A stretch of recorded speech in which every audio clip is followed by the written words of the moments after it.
going on, everybody? Will Murphy here with Iron Will Fitness, and welcome to day 8 of the Iron Will Beginner Dumbbell Video Workout Program.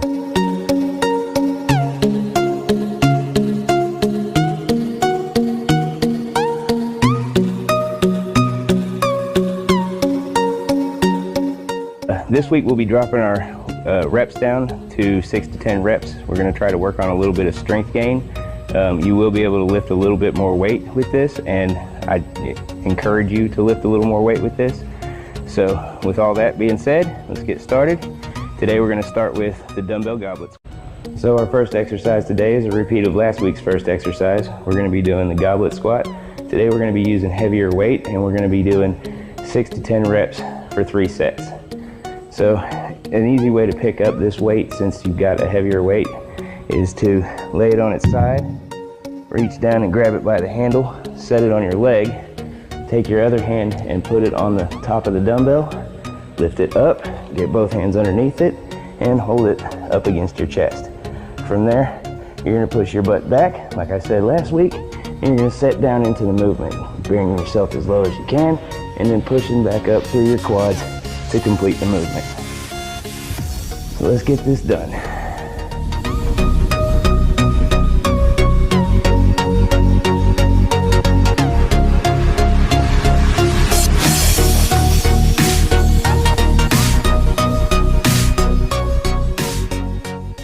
Now that we've completed our squat movement, we can move on to our deadlift movement, which is going to be the Romanian deadlift. A Romanian deadlift starts off a little bit different than your conventional like barbell deadlift, especially with dumbbells. Your Romanian deadlift starts at the top of the movement. So you bring the dumbbells up to your waist, and then from there, you're going to bend straight down, keeping your hands close to your legs. Do not lock out your knees, and push your butt back to keep a straight back. As you come down, you're going to feel your hamstrings stretch. Use your hamstrings to bring yourself back to the top. Let's get into this with our 3 sets of 6 to 10 reps.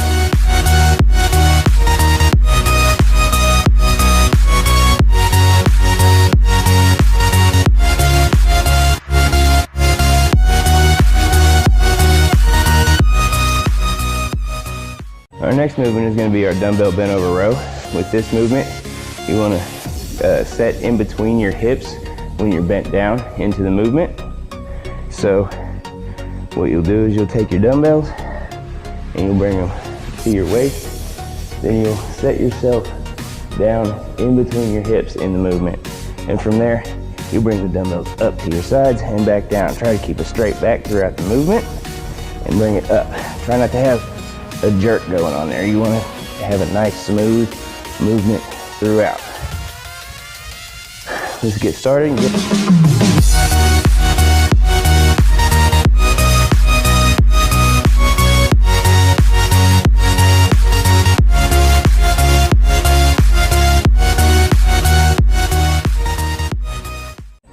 The next movement on our list is going to be the dumbbell bench press. Getting heavy dumbbells up in position is kind of a trick also.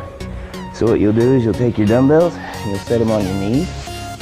And you'll set down on the bench where you want your butt. And then from there, you're gonna lay back while you lift one knee and then the other. So you'll lay back into the movement, lifting one knee and then the other. From there, you got your dumbbells in your armpits. You're gonna press straight up over your chest and bring it back down. Full range of motion to your armpits. Make sure you're using weight heavy enough to challenge yourself in the 6 to 10 range. And let's get 3 sets of this.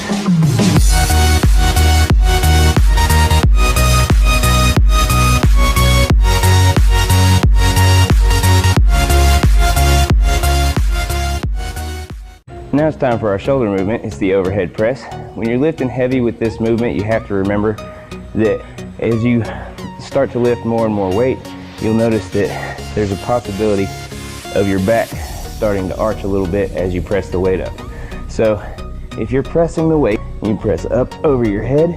If when you press the weight, your body bends back like that, the weight is too much, because we're working for muscle stimulation here. We're not working for just complete overall strength. Now we are trying to strengthen the shoulders but we have to do it with proper form, and having your back bent back like that or pushing through your leg is not proper form for the overhead press.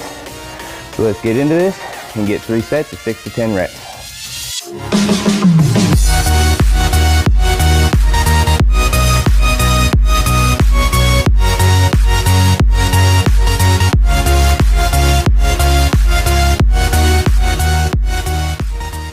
Let's get started with the arms portion of the workout with our bicep curl. So we're going to take the dumbbells, and just like last week, we're going to activate our biceps by turning our palms forward.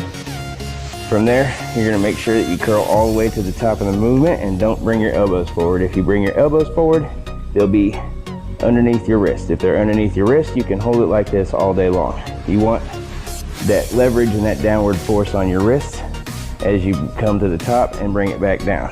Make sure you bring it to the bottom of the movement, all the way straight with your arms, and then back up to the top of the movement. Down, up, all the way down. Make sure you're using enough weight that you fail between 6 to 10 reps. Let's get this going.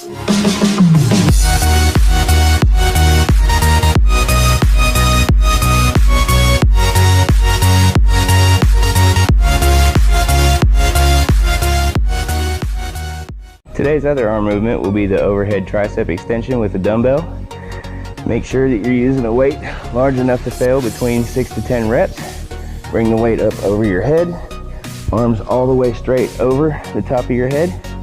Bend at the elbows, bringing the weight down behind your neck, and then press straight back up all the way to the top position, making sure to use full range of motion throughout this exercise. Let's get into this with our 3 sets of 6 to 10 reps.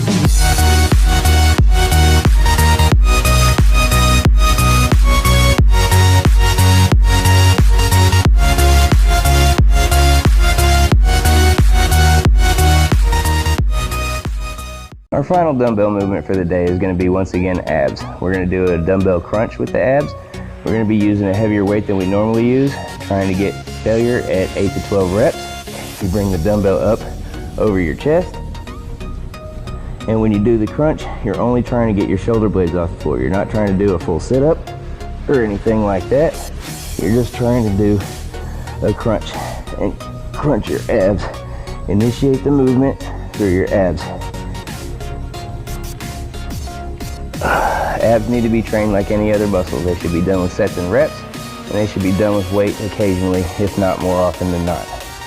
Let's get into this. We're going to try to get 3 sets of 8 to 12 reps.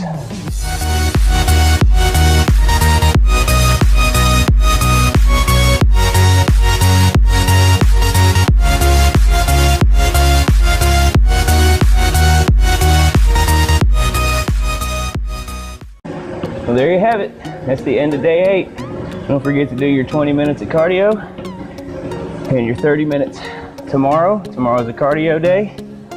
If you did this workout right, it should only take you about 30 to 40 minutes to do the weightlifting portion of the workout. And then you'll have your 20 minutes of cardio after the weightlifting portion. So it should take you right at about an hour to finish your workouts completely for the day. And then on your cardio days, you know, straight 30 minutes of cardio. Anyhow, don't forget to check out the full video of this on my YouTube channel. Follow me on Instagram. Like, comment, and share for things you'd like to see in my videos. And we'll see you on Wednesday.